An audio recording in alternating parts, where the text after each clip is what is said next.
Okay, Derek and I are going to salute in real quick.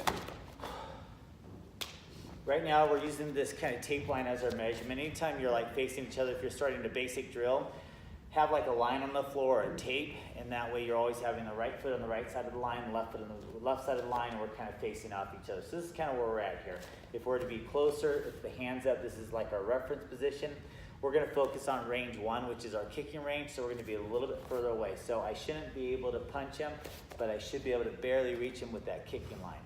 So we're going to do right now perception and reading your opponent. So say we're sparring and we are moving around, but in this drill we're just going to, for the video, we're going to stay stationary. But as the person's moving around, say they always like to do a jab and a cross and a kick. So you notice that they do jab, cross, kick, and they move around, they do jab, cross, high kick. And if they constantly do that, you're reading your opponent. You're going to say, hey, the next time he does a jab and a cross, he's probably going to do the next movement as that high kick. So that's what I'm doing. So I'm going to let him kind of do about 2 jab, cross, kicks. And I'm just staying out of range of my jab and cross. And I'm just keeping my hands up for that. And then by the third time, I'm going to be like, this guy does that a lot. So what I'm going to do right now, if we're both in the same lead, in this case, we're both in that right lead, I'm going to do a dragon's tail kick. So before he does that kick, this is what I'm going to be doing. As that leg gets up high, he's a one-legged fighter. The easiest people to drop are the one-legged fighters. So the advantage of a kicking is you got that power. The disadvantage is every time you throw a kick out, you're a one-legged fighter. Meaning it's easier for me to trip and take out one leg than it is for me to take 2 legs off because he has all that center of gravity on his legs.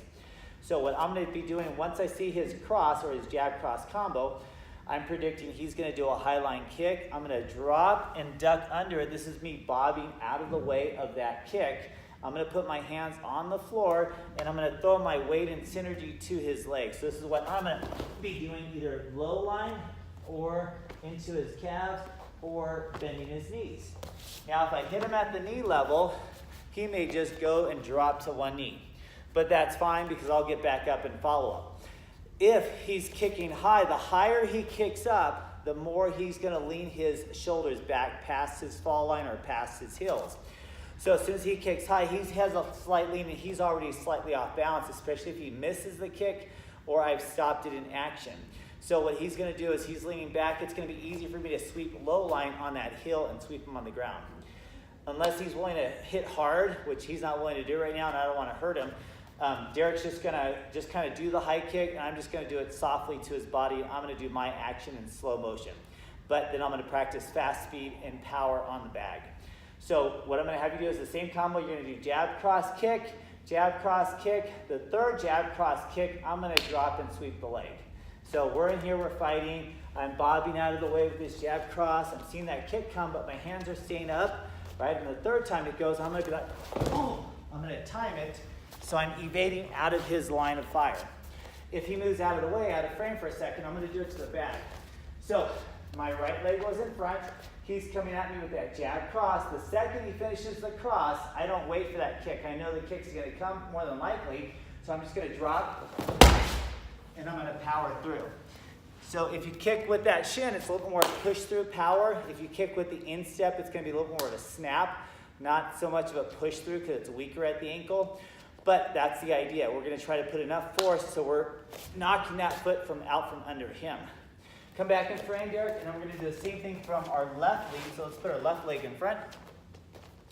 Same thing, jab, cross, kick. So jab, cross, kick a couple times. Boom, I might be paksaling or slapping his hands out of the way, blocking. The third time he comes, I'm ready for it. I'm going to sweep that leg down. If he gets out of frame, now I'll do the same thing with the power here. So I'm in my left lead this time. I see the jab cross coming. As soon as the cross is finished, boom. That's your power through on the sweep kick. So that's your dragon tail kick application. So facing the camera, you're predicting what's going on. Ideally, you want to do this with the high kicks, or at least the kicks above the waistline or above the chest line. The higher his or her kick is, the more off balance they are going to be. So I see the jab, I see the cross, and you've committed to that kick. Same thing here, I got my opposite leg, jab, cross, it's coming. Sweep it through, commit through that motion, that action. So it is a committed lunge through or a committed drop and sweep. If there's asphalt outside, you got to be wary of dropping on those elbows or even dropping on the hands. So there is modification where I can just kind of bend the knee and do it. However, he needs to really be kind of off balance for that to be successful. But practice that.